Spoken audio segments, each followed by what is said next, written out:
Mkuu wa Jeshi la Walinzi wa Mapinduzi ya Iran IRGC, Ahmad Vahidi, ameonekana hadharani kwa mara ya kwanza tangu kuanza kwa mvutano wa kijeshi kati ya Iran na Marekani.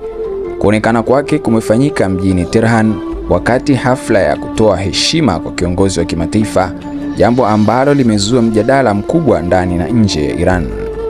Kwa mujibu wa vyombo vya habari vya Iran, Vahidi alihudhuria hafla ya kutoa heshima kwa kiongozi mkuu wa Iran, Ayatollah Ali Khamenei. Katika picha na video zilizosambazwa, Vahidi alionekana akiwa amesimama mbele ya jeneza huku akiweka mkono wake juu kama ishara ya heshima na maombolezo. Kabla ya kuonekana kwake, kulikuwa na taarifa mbalimbali zilizodaiwa kuwa alikuwa ameondolewa kwenye shughuli za umma kutokana na sababu za kiusalama kufuatia kuongezeka kwa mvutano kati ya Tehran na Washington. Hata hivyo, kuonekana kwake hadharani kunaonekana kuwa ni ujumbe wa kuonyesha kuwa bado yupo salama na anaendelea kutekeleza majukumu yake.